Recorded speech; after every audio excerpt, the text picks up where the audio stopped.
देखिए दोस्तों, मैं आप लोगों के लिए जितने भी आर्मी स्टूडेंट हैं उन लोगों को एग्ज़ाम को देखते हुए सोचा कि मैंने आप लोगों के लिए एक जो साइंस है उसकी सीरीज़ को लेके आए।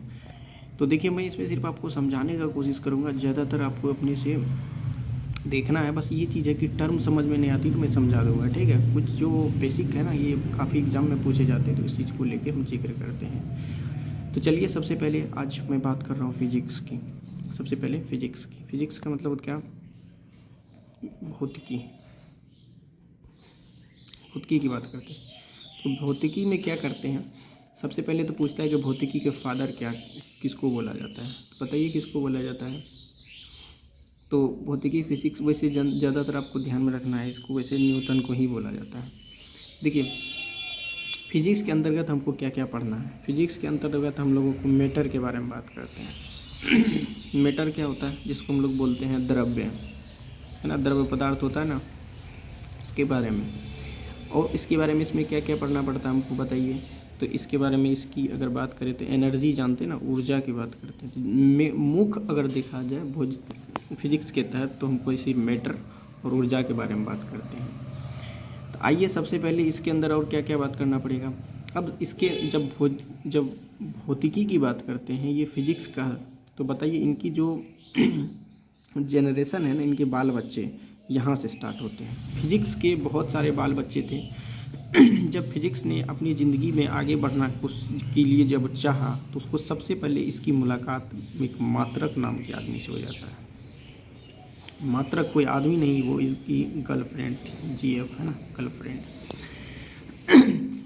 जब मात्रक से इसका मुलाकात हुआ तो इससे ये शादी करने के लिए तुल गए कि नहीं, मुझे शादी करनी है, क्योंकि मात्रक देखने में बहुत सुंदर थी। इसके बाद क्या होता है, जो भौतिक है ना, इसकी इससे शादी हो जाती है।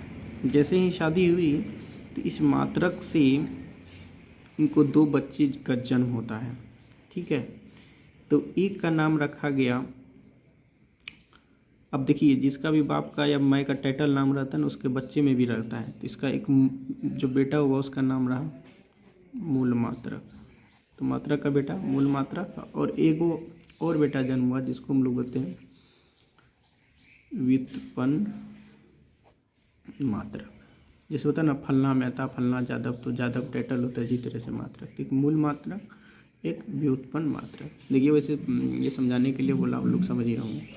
तो वैसे इसको बोलते हैं फंडामेंटल यूनिट, और इसको बोलते हैं डेराइव यूनिट। तो इस तरीके से याद रखिएगा।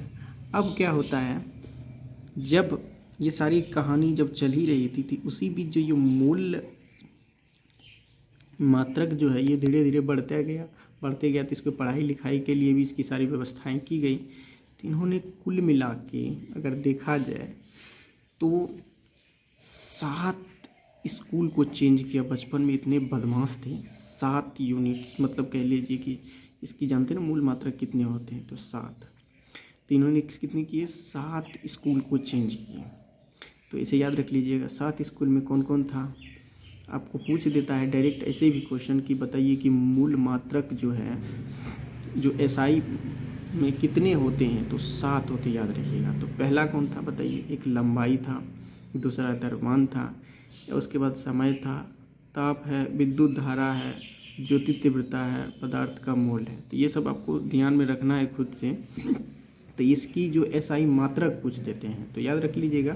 लंबाई का मीटर होता है, द्रव्यमान का जो है किलोमीटर होता है, समय का सेकंड होगा, ताप का जो है आपको केल्विन होगा, विद्युत धारा का एम्पियर होगा, विद्युत तीव्रता जो है, अब देखिए विद्युत तीव्रता को कैसे याद रखेंगे, तो विद्युत, है ना, जल्दी से लाने की ज़रूरत होगी। जब लाइट चली जाती तो जल्दी से लाने की बात है, तो विद्युत तीव्रता तक कैंडेला तक, जल्दी से कैंडिल ला, ऐसे याद रख सकते हैं।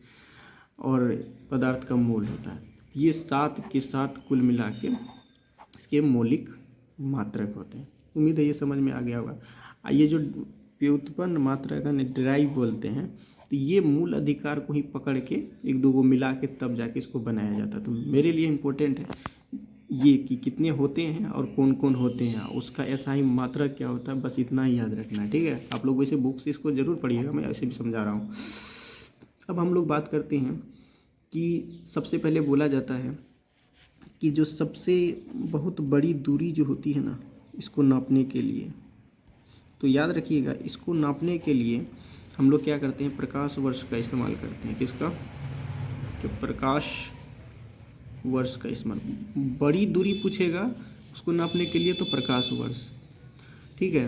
अगर यही चीज़ बोल दे इसी क्वेश्चन में कि अगर दूरी की सबसे बड़ी इकाई, दूरी की सबसे बड़ी इकाई, तो ये अलग हो जाएगा। बड़ी दूरी तो प्रकाश वर्ष हो जाएगा, लेकिन दूरी की अगर इकाई पूछ देगा तो वो आपको पता होना चाहिए, पारसेक होता है, पारसेक होता है। बस इतना दिमाग में रखना आप लोगों को। तो कभी कभी ये भी पूछ लेता है कि एक प्रकाश वर्ष बराबर क्या होता है, तो आपको पता होना चाहिए कि 9.46 गुना 10⁻15 मीटर, ऐसे याद रख लीजिएगा। और दूरी की सबसे बड़ी इकाई पूछे तो पारसेक। अगर बड़ी दूरी मेजर करने के लिए किसका इस्तेमाल करते हैं तो हम लोग प्रकाश वर्ष का यूज़ करते हैं। और कभी कभी पूछ भी लेता है कि जो एक पारसेक होता है उसके बराबर कितना होता है, तो 3.26 प्रकाश वर्ष, है ना, ये होता है। बस इतना याद दिमाग में रखना है, ठीक है। तो अब कभी कभी पूछ लेता है कि बल्कि जब इतनी कहानी इसकी चल ही रही थी, इस बीच में आपने देखा कि उनके बाल बच्चे जो हैं मात्रक साहब के पढ़े लिखे, तो उन्होंने बड़ी बड़ी दूरियां को माप करने के लिए एक से एक इंस्ट्रूमेंट यूज किया, उन्होंने प्रकाश वर्ष नाम दिया। फिर जो है उनके बाल बच्चे ने ऐसे ऐसे इंस्ट्रूमेंट को, मतलब ऐसे ऐसी चीज़ को बनाया कि ये लोग साइंस के क्षेत्र में काफ़ी आगे बढ़े। फिर दूरी की बड़ी इकाई के बारे में, पारसेक के बारे में बताया, फिर पारसेक क्या होता है, इसकी दूरी क्या होती है, ये सब के बारे में बताया। ये कहानी चल ही रही थी कि इस बीच में बल से मुलाकात हो जाता है। बल को इन्होंने दोस्त बनाया। बल जानते हो, फोर्स। इसकी मुलाकात हो जाती है किससे? मात्रक।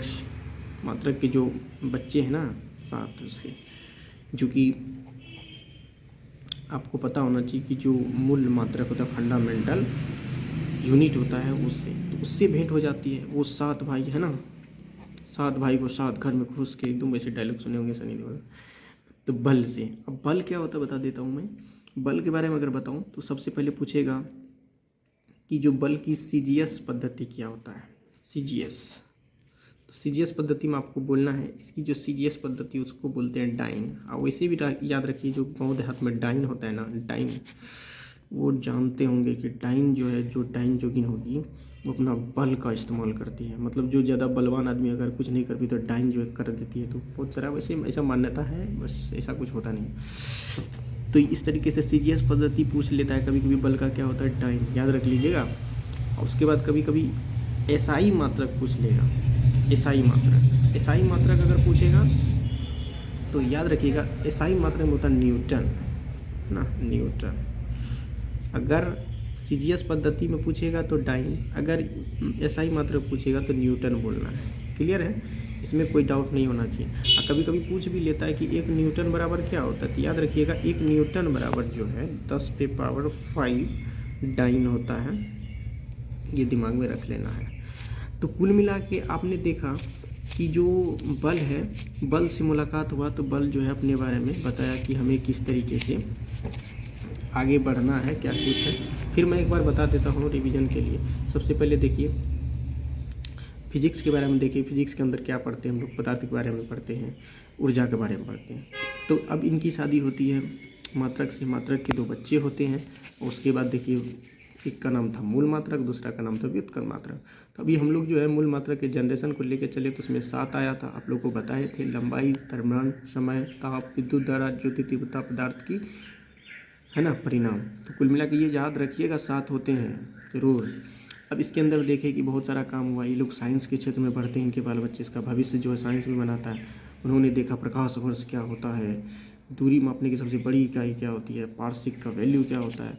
अब इसकी दोस्ती जो है बल से हो गया, बल के बारे में बताया कि ये क्या होता है, इसकी SI यूनिट क्या होता है, CGS यूनिट में जो है यूनिट क्या होता है। अब हम लोग थोड़ा सा बात करेंगे, इस बीच में दोस्ती हो जाती है एक और, जिसका नाम है कार्य। कार्य को हम लोग वर्क बोलते हैं, ठीक है।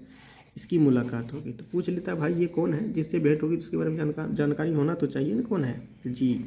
CGS पद्धति में इसको CGS पद्धति में इसका होता है डाइन, सॉरी सीजीएस पद्धति में इसको होता है अर्घ। जैसे देखते ना अर्घ होता है ना, जो छठ पूजा में अर्घ देते हैं, तो ये भी तो कोई काम है ना, अर्घ दे रहे हैं हाथ से, तो ये तरह से इसे याद रखिए। सीजीएस पद्धति में अर्घ होता है कार्य का। और अगर इसका पूछ ले एसआई मात्रक, तो जी हाँ, एसआई मात्रक में इसका होता है, याद रखिएगा, जूल। जूल से याद रखिए जूलिया, है ना, जूलिया नाम की कोई लड़की, तो उसको अर्घ दे रहे थे आप, ऐसे याद रख लिए, बिल्कुल दिमाग में छप गया होगा। और कभी कभी ये भी पूछ लेता नहीं, 1 जूल बराबर क्या होता है भाई। 1 जूल बराबर आप जब 1 जूल आप अर्घ दे रहे थे, कहने का मतलब ये है कि 10 पर माइनस, मतलब 10 पर 7 अर्घ होता है। तो ये होता है इसकी। तो देखिए ये जो है पूरा कहानी अभी तक आप लोग को यहाँ तक बताए हैं, इसकी भेंट मुलाकात होगी। इससे आगे की जो प्रोसेस होगी उसको मैं नेक्स्ट वीडियो में लेके आऊँगा। तब तक के लिए धन्यवाद।